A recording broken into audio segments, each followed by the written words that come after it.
ngajinya nggak gede-gede, kitabnya tipis-tipis saudara, Sapinah ngajinya dan lain sebagainya. Tapi kenapa dia bisa dapat keberkahan walau cuman ngaji Sapinah doang? Kita kadang-kadang udah ngaji tafsir Jalalain, sama Kiai Anu, ngaji hadis apa, sama Kiai Anu, banyak kita ngaji saudara. Cuman hidup kita begini-gini aja. Ilmu yang kita dapat dari kiai kagak bawa manfaat buat kita, buat orang lain. Ngapa emang bisa begitu? Sebab ada kurikulum yang sudah kita tidak gunakan lagi, yaitu akhlak di dalam mencari ilmu agama. Maka ini kitab saya rasa penting bagi kita semua, wabil khusus untuk saya pribadi yang sangat amat memerlukan akan ini ilmu dari Syekh Al-Imam Az-Zarnuji. Mudah-mudahan manfaat bagi kita baik di dunia maupun di akhirat. Amin ya rabbal alamin. Al-Faslur Rabi'u fi ta'zimil ilmi wa ahli. Pasal keempat ini bicara tentang takzim, hormat kepada ilmu, wa ahli, dan ahlul ilm. Di antara takzim kepada ilmu itu ada 3 perkara yang disebutkan oleh Al-Imam Zarnuji. Yang pertama, takzimul muallimi, kudu punya rasa hormat kepada kita punya guru. Yang kedua, wa ta'zimul kitabi, kudu punya hormat sama kitab. Yang ketiga, wa taharruzu anil akhlaqil madmumati, menjaga diri, menjaga hati dari perkara, dari akhlak-akhlak yang tercela. Pertama disebutin dulu secara umum, ya. Kemudian Imam Zarnuji menyebutkan secara rinci. Bagaimana takzim kepada guru, bagaimana takzim sama kitab, bagaimana cara menjaga diri kita dari akhlak yang tercela. Ini 3 perkara saudara, kalau sudah kita dapatkan di dalam diri kita, maka ilmu yang kita dapatkan berkah, manfaat dunia wal akhirah. Allah Ta'ala berfirman di dalam Al-Quran surat Az-Zumar, alam taro annallaha anzala minas sama'i ma'an fasalakahu yanabi'a fil ardi. Tidakkah kalian lihat bahwa Allah Ta'ala menurunkan hujan dari langit, menurunin air dari langit. Allah Ta'ala yang menurunin air dari langit saudara. Fasalakahu yanabi'a fil ardi. Lalu Allah Ta'ala alirkan ke beberapa sumber-sumber air yang ada di bumi. Dialirin nama Allah Ta'ala. Air dari langit dialirin nama Allah Ta'ala ke sumber-sumber bumi. Ada ke mata air di gunung, ada ntar masuk lagi ke sungai, masuk lagi ke laut. Banyak sumber-sumber air. Ini ayat punya makna isyarat. Isyaratnya begini, Allah turunin ilmu-ilmu rahasia Allah Ta'ala. Ini namanya al-fuyudat ar-rahmaniyah. Allah turunkan ilmu rahasia dari Allah Ta'ala, diturunin ke muka bumi. Allah Ta'ala alirkan ke beberapa sumber-sumber di muka bumi. Siapa itu? Para anbiya wal mursalin, wabil khusus Nabi Muhammad sallallahu alaihi wa alihi wasallam. Cuman kita kalau ngambil langsung ke sumber, nggak bawa wadahnya, repot. Repot kalau kita nggak bawa wadah. Maka kudu punya wadah. Wadahnya itu adalah guru-guru kita. Al-Imam Ibnu Masyis katakan, laulal wasitatu labatolal maksud. Jika bukan karena wasitoh, maka wasitoh itu perantara, wasilah, maka labatolal maksudu, maka tujuan yang akan kita raih nggak mungkin bisa tercapai. Contoh begini saudara, dulu kita waktu zaman SMA kita demen nama perempuan, cuman kita malu buat ngungkapin nih perasaan hati kita. Kalau gue malu takut ditolak kalau tembak begitu. Nah, dulu nih, karena malu kita lewat temen nih, temen kita, temen CS, kita kata begini, gue demen sama si Pulana, katakan namanya Hindun dah. Gue demen sama si Hindun, lu mau kagak nyomblangin gue? Gitu. Nyomblangin ke teman-teman kita, ya saudara. Katanya begini, no si Jahit demen nama lu Dun. Yang benar, gue juga demen nama Bang Jahit dari dulu tuh. Ini namanya teman kita wasito nih, namanya perantara kita. Sebab kalau nggak ada dia, labat tolal maksud tujuan kita buat dapetin hatinya si Idun nggak bakal ada. Kalau nggak ada teman kita, ya nggak? Fuyudot Rahmaniyah Allah turunin dari langit. Allah jalankan, Allah alirkan ke beberapa sumber-sumber yang ada di bumi, yaitu para anbiya wal mursalin. Itu semua para anbiya wal mursalin, wabil khusus Nabi Muhammad SAW. Kita ambil sumbernya dari Nabi, cuman langsung ngambil dari sumber Nabi nggak bisa, saudara. Kudu ada wasitoh, kudu ada perantaranya, kudu ada wadahnya namanya. Ini wadah merupakan guru-guru kita. Maka dari itu, kenapa musannif mengarang ini kitab? Pertama yang disebutkan, untuk mendapatkan ilmu yang barokah manfaat, kudu takzim kepada kita punya guru. Siapa sih itu guru? Kita kasih definisi dulu. Guru itu man allamaka harfan wahidan mimma tahtaju ilaihi fiddin. Guru itu adalah orang yang mengajarkanmu satu huruf mimma tahtaju ilaihi fiddin, berupa ilmu yang kau butuhkan di dalam agama. Itu namanya guru kita. Satu huruf diajarin sama kita punya guru, itu namanya guru kita. Dulu ngaji Iqra, alif, ba, ta, ja, diajarin guru. Sabar tuh guru ngajarin kita, saudara. Suruh ngomong do susah banget, suruh ngomong zo susah banget, suruh ngomong so, ya Allah. Sabar guru kita ngajarin kita. Berapa huruf tuh huruf hijaiyah diajarin sama guru kita.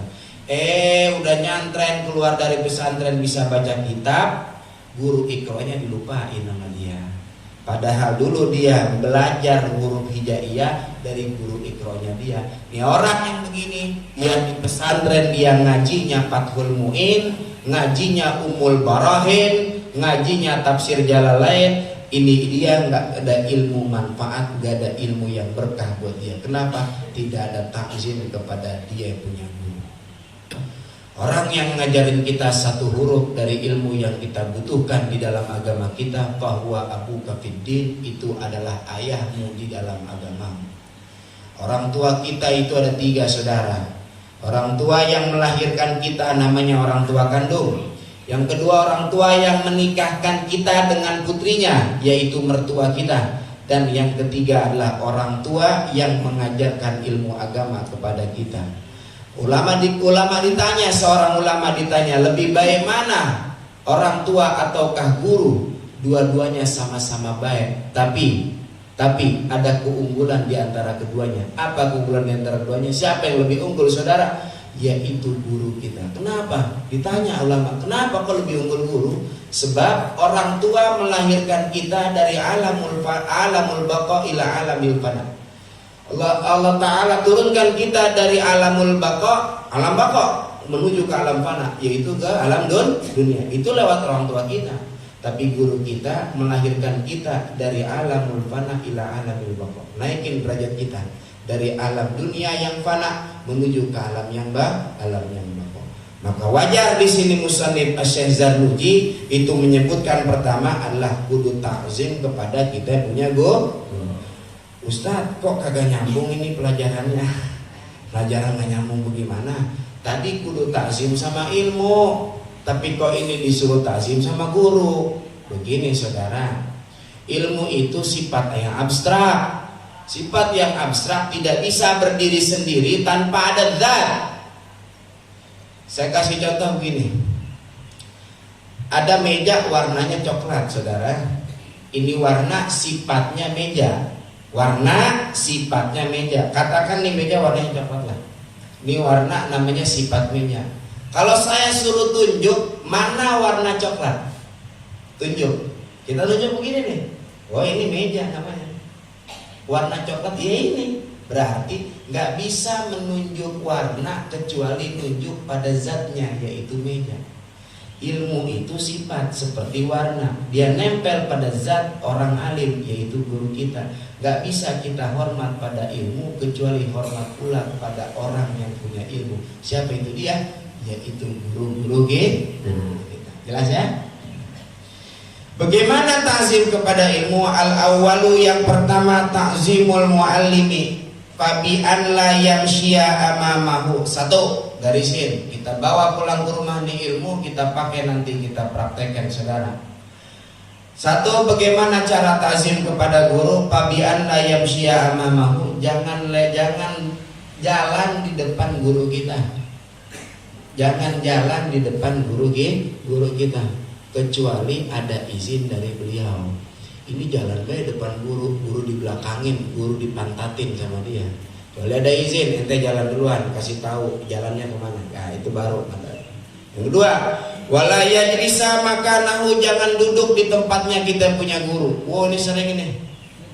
Gurunya kagak hadir, gurunya berhalangan hadir, cosplay itu murid jadi gurunya. Cosplay tahu nggak? Pura-pura jadi guru, duduk di tempat guru. Assalamualaikum warahmatullahi wabarakatuh. Duduk di tempat gurunya. Dulu biasanya begini di sekolahan, saudara. Gurunya belum datang, murid ada yang duduk tempat gurunya. Nah ini orang ini nggak dapat keberkahan ilmu dari gurunya. Sebab apa? Sebab dia duduk di tempat dia punya guru. Yang ketiga, wala yabtadi al-kalama indahu illa bi'idnih. Jangan memulai ucapan dialog indahu di sisi guru illa bi'idnih, kecuali dengan izin dari guru. Ini kan akhlak-akhlak bagi penuntut ilmu di sini semuanya dicontohin sama Nabi Muhammad Sallallahu Alaihi Wasallam. Suatu hari saudara, Nabi sedang berdiam diri, murung Nabi, melamun Nabi, diam aja. Tiba-tiba datang Sayyidina Abu Bakar Siddiq radhiyallahu anhu warḍah. Datang Abu Bakar ini akhlaknya cakep sama Nabi. Nabi diam, dia diam. Nabi ketawa, dia ketawa. Nabi nangis, dia nangis. Datang Abu Bakar, assalamualaikum, waalaikumsalam. Duduk. Semangat lagi datang kayak Abu Bakar Madris. Mudah-mudahan nambah keberkahan buat kita semuanya. Amin ya rabbal alamin. Datang Sayyidina Abu Bakar kepada Rasulullah. Rasul lagi murung.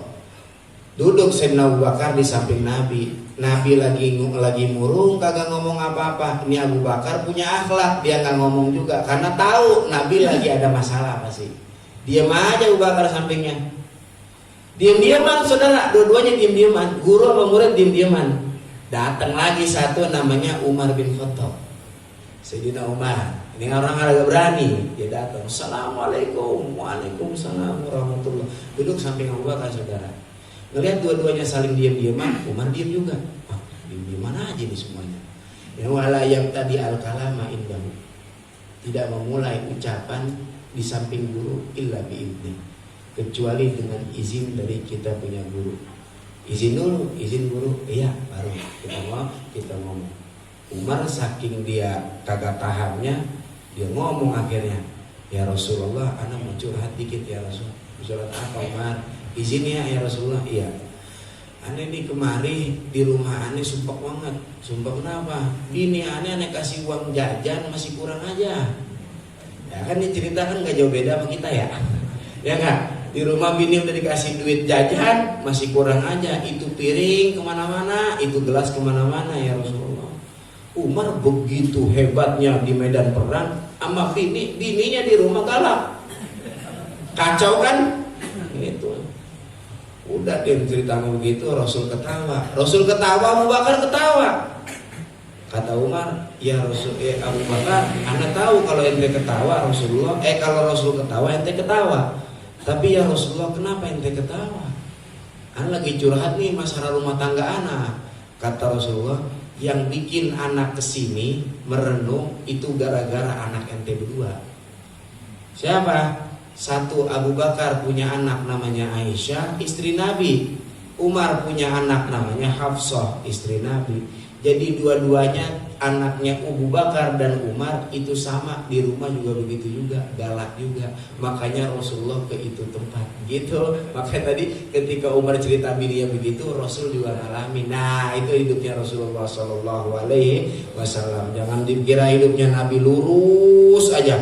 Oh nggak gitu, ada liku-likunya juga ya, rumah tangga ada juga liku-likunya. Cuman Nabi bisa untuk nanganin problematika di dalam rumah tangga. Kalau kita udah stres duluan, kita kabur dari rumah saudara ya. Dah itu yang ketiga, wala yuktirul kalama indahu. Jangan banyak ngomong di hadapan kita punya guru. Yang keenam, wala yas'ala syai'an inda malalatihi. Jangan menanyakan sesuatu ketika guru kita lagi bosan, lagi jenuh. Kelihatan dari raut muka guru kita nih, kayaknya guru lagi puyeng banget ini. Jangan nanya. Emang ketahuan gurunya lagi puyeng banget, pakai nanya saudara. Ini bikin tambah gurunya makin puyeng lagi. Kalau kita mau nanya, kita lihat dulu muka guru kita. Kalau guru kita lagi seneng, lagi sumringah, kita tanya. Kalau rasa-rasanya lagi cemberut aja, barangkali SPP anak bayaran belum bayaran dia di sekolah, ya kan banyak masalahnya dia. Kita jangan nanya apapun. Itu termasuk daripada takzimul muallim, takzim kepada kita punya guru. Kemudian yang ketujuh, wa yura'iyal waqta, jaga waktu kita punya guru. Waktunya kita jaga. Jangan guru udah datang ke majelis, kita belum datang juga ke majelis. Ini namanya nggak jaga waktunya guru kita. Kalau perlu guru kita belum sampai majelis, kita udah sampai majelis duluan. Jadi begitu guru datang, guru langsung ngajarin ilmu kepada kita. Yang kedelapan, wala yaduqal baba bal yasbira hatta yakhruja. Jangan mengetuk pintu rumahnya guru. Nah ini sering. Di pesantren-pesantren itu diajarkan adab kepada kiainya bahwa ketika orang tua ingin izin kepada kiai, itu tunggu kiainya keluar rumah. Tidak diperkenankan untuk mengetuk pintu rumahnya. Wala yaduqal baba bal yasbiru hatta yakhruja. Sabar sehingga dia keluar rumah. Dulu ada satu sahabat itu manggil Rasulullah dari bilik kamar. Kemudian turun ayat Al-Quran, Quran surat Al-Hujurat ayat 4 dan 5. Allah Ta'ala berfirman, Innal ladina yunadunaka min wara'il hujurati aktsaruhum la ya'qilun. Wahai Muhammad, orang-orang yang memanggilmu dari bilik kamar. Dari bilik kamar manggil Nabi, Nabi gitu. Di bilik kamar manggil Nabi. Aktsaruhum la ya'qilun, kebanyakan mereka orang-orang yang enggak berakal. Allah yang bilang tuh, orang yang manggil Nabi dari bilik kamar orang-orang yang enggak berakal, enggak punya adab dia. Walau annahum sabaru hatta takhruja ilaihim lakana khairan lahum wallahu ghafurur rahim. Jika mereka sabar sehingga engkau keluar untuk menghadapi mereka, lakana khairan lahum, maka itu lebih baik untuk pada mereka. Wallahu ghafurur rahim, dan Allah Ta'ala Maha Pengampun, lagi Maha Rahmat, lagi Maha Penyayang. Quran surat Al-Hujurat itu turun sebab ada orang manggil Nabi dari bilik pintunya. Maka ini turun ada mana isyarat di sini. Ya, jangan mengetuk pintu rumah guru kita, sabar hingga dia keluar rumah. Ada sahabat namanya Ibn Abbas radhiyallahu anhu. Abdullah bin Abbas, sahabat ini beliau. Dia pangkatnya habrul ummah, tintanya umat Nabi Muhammad sallallahu alaihi wasallam. Alim luar biasa. Berguru sama satu sahabat namanya Ubay bin Ka'ab. Satu hari beliau datang ke rumah Ubay bin Ka'ab, rumahnya itu ketutup pintu. Tutup. Ubay bin Ka'ab nutup pintu, di dalam rumah. Abdullah bin Abbas datang, dia malu untuk ketuk pintu rumah gurunya. Abdullah bin Abbas ini sepupunya Nabi nih, saudara. Masih ada kerabat sama Nabi, masih ada saudara dengan Nabi. Itu Abdullah bin Abbas nggak ngetuk pintu, dia duduk di depan pintu rumah Ubay bin Ka'ab, ditungguin berhari-hari saudara, hingga mukanya kesapu sama debu, cemong mukanya, cemong. Keluar Ubay bin Ka'ab, ya Allah Abdullah bin Abbas, dari kapan ente di sini? Udah lama guru, kok ente nggak ketuk pintu? Takut guru ada urusan di dalam rumah. Kalau saya ketuk, kalau guru keluar, urusan guru belum kelar di dalam. Saya nggak enak jadi ganggu waktunya guru. Kalau guru keluar sendirinya, itu kan guru udah selesai urusannya tuh. Itu Abdullah bin Abbas, ya, ilmunya luar biasa, ya. Masih ada keluarga dengan Nabi Muhammad SAW, tahu bagaimana cara akhlaknya kepada dia punya guru. Kemudian yang ke-9, wayam tatila amrahu bi ghairi maksiatillahi. Yang ke-9 termasuk ta'zim kepada kita punya guru, kita kerjakan perintahnya guru fi ghairi maksiatillahi, selain dari maksiat kepada Allah Ta'ala. Kenapa? Idla ta'ata lil makhluqi fi maksiatil khaliq. Karena tidak ada ketaatan kepada makhluk di dalam maksiat kepada Allah Subhanahu wa taala. Begini saudara, taat kepada Allah taala dan Rasulnya mutlak, nggak ada syarat. Seorang itu mesti taat kepada Allah, taat kepada Rasulullah, nggak ada syarat. Tidak ada syarat, mutlak harus taat kepada Allah, taat kepada Rasulullah. Tapi kalau taat sama orang tua, taat sama guru, ada syaratnya. Syaratnya selama perintah orang tua, perintah dari guru bukan untuk maksiat kepada Allah Ta'ala. Selama bukan maksiat, maka kita mesti taat kepada kita punya orang tua, kepada kita punya guru. Guru kita nyuruh ngapalin, apalin, karena apalan itu bukan maksiat kepada Allah Ta'ala. Ngaji, apalan mulu sama guru, ya Allah berat banget. Mengapa? Imtithalu amrihi, kerjain perintahnya guru kita. Sebab nanti dibalik itu kita nggak tahu, itu nanti yang bakal manfaat bagi kita di alam kubur kita. Ini yang dikatakan Allah Ta'ala di dalam Al-Quran, wa may ya'mal mithqala dzarratin khairan yarah. Barang siapa yang beramal sekecil biji bayam kebaikan, maka dia nanti akan melihatnya. Kapan melihatnya? Begini saudara, ini semalam saya sudah sampaikan di haulnya Kiai Haji Bunyamin Fadilah. Ini perumpamaan, perhatikan. Kita punya anak kita ini jajan ciki yang berhadiah tuh namanya ciki jeki namanya ya. Ya kadang-kadang hadiahnya senter, kadang-kadang hadiahnya itu duit gitu. Dikumpulin ya sama anak kita, senter kecil, senter mainan tuh saudara. Kita ngomong gini sama anak kita, ya lu tong beli senter lu kumpulin yang kecil-kecil, tawan duitnya kagak usah beli ciki, kumpulin buat beli senter yang lebih gede, lebih banyak manfaatnya. Biarin apa Pak? Ya jajanan kagak semenggah kata babanya, begitu saudara. Udah malam hari nih mati lampu,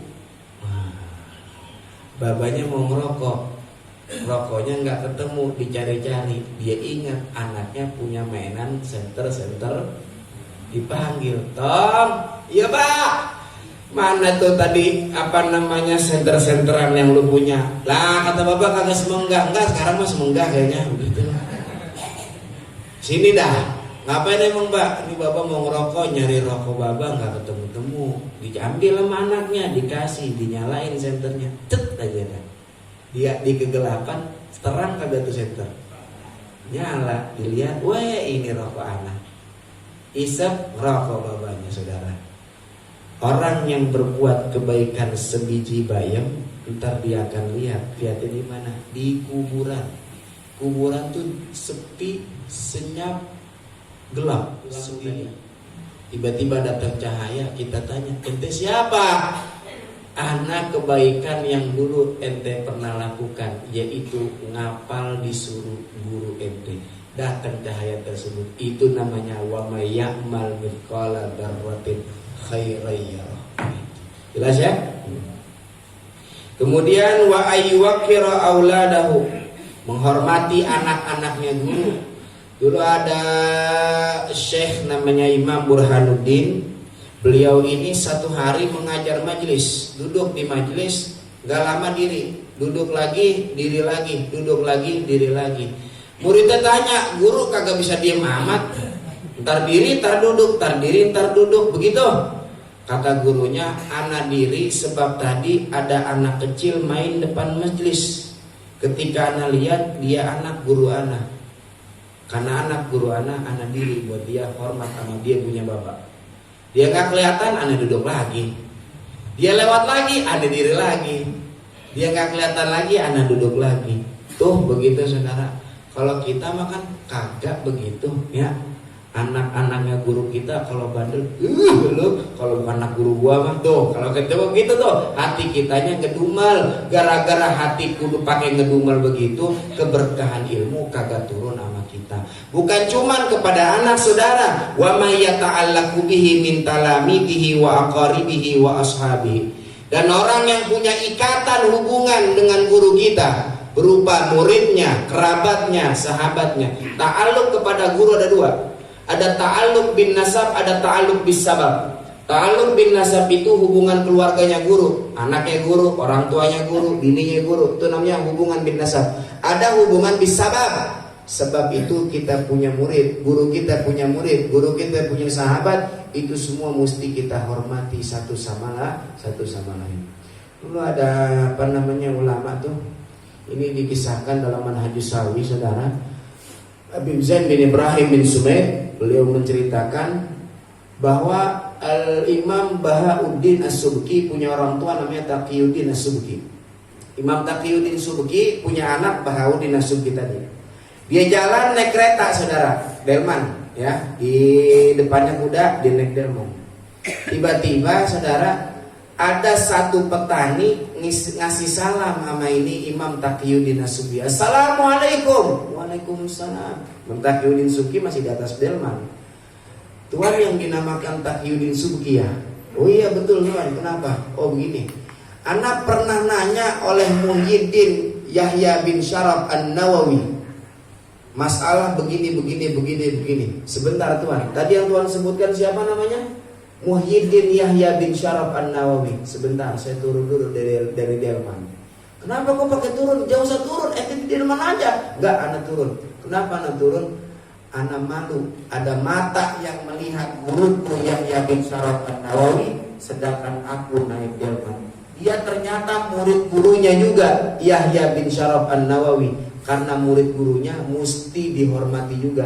Yang tadinya dia naik delman, dia turun dari delman, dia jalan kaki sampai masuk ke kota Syam, saudara. Kenapa? Sebab gak mau naik delman, ada mata, ada orang yang jalan kaki, sedangkan dia adalah murid daripada gurunya, yaitu Al-Imam Nawawi radhiyallahu taala anhu wa ardu. Itu namanya wa man yata'allaqu bihi min talamitihi wa aqaribihi wa ashabihi. Terakhir, saudara, penutup daripada bab ini, qala masyayikhuna, berkata guru-guru kami, kata Imam Syairozi, man aroda, nah ini mungkin bisa digarisbawahi, siapa orang ayyakuna benuhu aliman, kepengen anaknya jadi orang alim. Saya yakin ini semua yang hadir di sini 1000% pengen anaknya jadi orang alim, pengen anaknya jadi orang soleh. Lihatin, man aroda ayyakuna benuhu aliman, siapa orang yang pengen anaknya jadi orang alim, payam bagi ayyura'iyal ghuraba minal fuqaha, maka dia wajib harus menjaga hati para ahli-ahli fikih, para guru-guru fikih. Dia jaya wa yukrimahum, dia muliakan bil kalamil latif, dengan ucapan yang lembut, wa yu'azzimahum, dan dia hormati gurunya. Yu'azzimah itu artinya khidmat kepada kita punya guru. Wa yukrimu artinya bil kalamil latif. Kalau yu'azzimu artinya bil khidmah. Bil ilmi tartafi wa bil khidmati tantafi. Dengan ilmu kau akan naik derajat, wabil khidmati tantafi, dengan khidmat kepada gurumu tantafi, maka ilmumu akan manfaat. Wa yu'tiyahum syai'an, berikan kepada mereka akan sesuatu. Ini jangan ngisepin rokok guru mulu. Tuh saudara, justru bagi wa yu'tiyahum syai'an gitu. Lewat depan rumah guru, iya ngopi guru, iya enak ngobrol ngopi. Sini ngopi, ya jangan guru yang ngopi. Ngopi kan kalau nggak ada ngerokok kagak enak, saudara. Tawarin sama gurunya, lu kagak ngerokok. Emang itu dia guru, itu dia apa? Ketinggalan guru. Lu mah apa wae ketinggalan sih begitu. Ngopi kagak, ngerokok kagak, ngumpang doang sama gurunya. Bukan ngebagi, malah minta. Wa yutiyahum syai'an. Ini sayang kalau dulu kita belajar nahwu isim nakirah. Isim nakirah itu umum, saudara. Bisa banyak, bisa dikit. Wa yutiyahum syai'an, kasih dia sesuatu. Biar banyak, biar dikit, yang penting ada di kantong kita, kasih. Baru bisa ngasih rokok sebungkus doang, kasih rokok sebungkus begitu. Baru bisa ngasih rokok setengah bungkus doang, biarin setengah bungkus juga. Ting pakai bungkus sana biar agak-agak malu, jangan pakai plastik, saudara. Nanti kan malu banget begitu. Nah, itu namanya wayutiyahum syai'an. Kenapa? Karena ada hubbul ulama, karena ada cinta kepada ulama.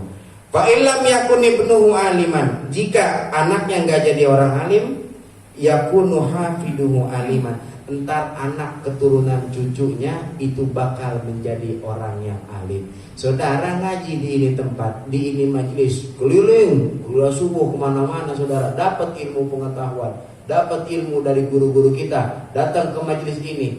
Nanti kalau nggak anak kita yang jadi orang alim, saudara, kalau nggak cucu-cucu kita yang bakal jadi orang alim.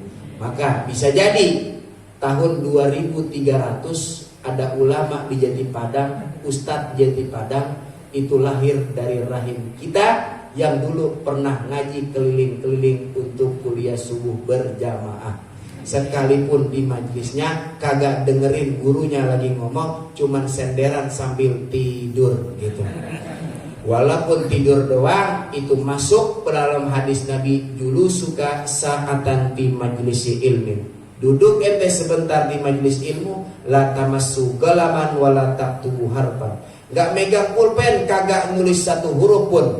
Itu lebih baik daripada ngebebasin 1000 budak. Kita kalau datang ke sholat Jumat, saudara, ke masjid, itu bawa amal 2000 perak. Susah banget suruh ngamalin, apalagi bebasin budak 1000. Cukup datang majelis sekali, tidur aja lebih baik daripada ngebebasin 1000 budak. Kok begitu?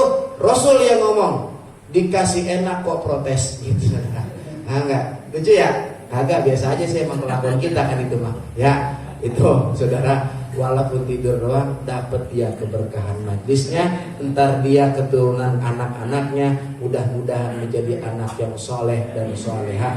Amin amin ya robbal alamin. Ma'asyiral muslimin, bapak-bapak jamaah forum subuh Kecamatan Pasar Minggu yang dirahmati Allah Subhanahu wa taala. Maka mungkin ini saja yang dapat saya sampaikan. Kurang lebihnya saya mohon maaf. Ada yang benar datangnya dari Allah Ta'ala, dan yang salah datangnya dari diri saya pribadi. Harartuhu mujtahida walaysa yakhlu min ghalat. Kullil ladhi yalumuni mandalladhi masa agat illa hadi Muhammad alaihi Jibrilu habat. Ku telah bersungguh-sungguh untuk berupaya supaya tidak ada cacat di dalam ucapanku. Namun katakan kepada orang yang mencelaku, siapa orang yang gak pernah berbuat salah, ilal hadi Muhammad alaihi Jibrilul habab, kecuali Nabi Muhammad yang kepadanya Nabi Jibril itu turun membawakan wahyu. Mudah-mudahan kita semua mendapat ilmu yang barokah, manfaat dunia akhirat. Amin amin ya rabbal alamin. Kurang lebihnya saya mohon maaf. Wabillahi taufiq wal hidayah. Assalamualaikum warahmatullahi wabarakatuh. Terima kasih kepada guru kita Al-Mukarram Ustaz Bapak Abdurrahman Muhtari MA. Apa yang beliau sampaikan mudah-mudahan tambah berkah lagi ilmu kita ya, mudah-mudahan ilmu yang beliau sampaikan senantiasa berkesan dan kita amalkan setiap ada rombongan forum Majlis Taklim malam Rebo. Alhamdulillah di Jati Padang sudah ada Majlis Taklim malam Rebo gabungan. Ada 4 RW. Masjid dan mushola sudah berjalan 3 putaran. Mudah-mudahan berjalan terus dan lancar.